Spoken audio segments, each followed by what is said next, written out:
Juliet Reardon, welcome. So Virginia Giuffre has been acknowledged by Prince Andrew as a victim of sexual abuse, but Prince Andrew denies he was ever responsible for it. What do you make of this settlement? I'm not surprised by the settlement. I think this was always going to be the only way forward for Andrew now. A court case would have been so incredibly damaging for him and for the royal family. And I think also it would have been a terrible trigger for Virginia Giuffre. So I think this is a good result for both sides. But of course, we still don't have that acceptance of liability. This statement was incredibly carefully worded. It said, Prince Andrew has never intended to malign Miss Giuffre's character, and he accepts that she has suffered both as an established victim of abuse and as a result of unfair public attacks. You know, some of those public attacks came from his corner, of course. So I think there is an about turn here from Prince Andrew. An international lawyer is quoted in the ABC Online story this morning as estimating it would have been around a $10 million settlement. Have you heard anything along those lines? And where is that money coming from? Would it be public money, and how would the British public feel about that? Look, first of all, on the settlement, we don't know how much it is. Some lawyers say that 5 million would be around the cap for this sort of case, but many think that it could go as high as 10.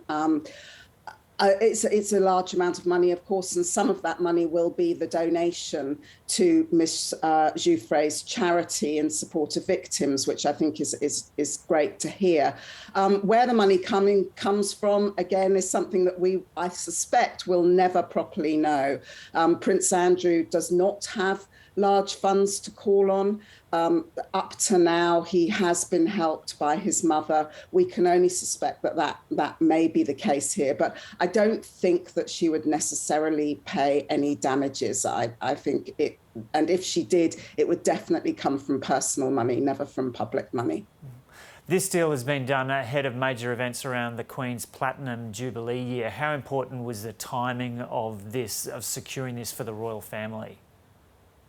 I think the timing was crucial. You know, we were expecting Prince Andrew to go to court to give a deposition, not to go to court, but to give a deposition, a witness statement on March the 10th. The fact that that didn't happen is incredibly important. We're in Platinum Jubilee year. This year should be all about celebration, and we didn't want any of that. Well, the royal family would not have wanted any of the Prince Andrew trial hanging around, dominating those headlines and damaging the monarchy. And will Prince Andrew be keeping a pretty low profile now for the rest of his life, basically, or not? I think it's highly unlikely that we will ever see Prince Andrew return to royal life. I don't think there's any way back for him now.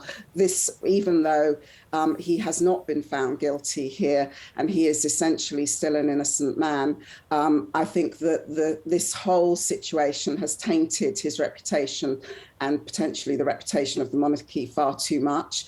I think we may see him at some of those Jubilee events, though, and I suspect we will also see him at his father's memorial at Westminster Abbey, which is coming up in March. And Juliet, as the editor-at-large of a prominent women's magazine, which covers royal issues extensively and also issues for women like abuse, how do you feel about how this has been settled? I actually see it as very good for Virginia Giuffre. I think she, even though she didn't have the day in court that she said she wanted, what she has done is made sure that Prince Andrew has accepted that she was a victim, has accepted that she was trafficked. He has accepted that a lot of her claims were true and that she has been badly treated. He hasn't accepted that he was responsible, but I think that this acceptance of women who have been trafficked, victims in this case, speaking out has come to the fore here. I think she's been very courageous in doing that. I think we applaud her incredibly, and all the other victims who have stood up to Jeffrey Epstein and what went on, and to other victims of trafficking and sex abuse. I think this is an incredibly important day. Okay, Juliet Redden from the Australian Women's Weekly, thanks so much for talking to us this morning. Pleasure.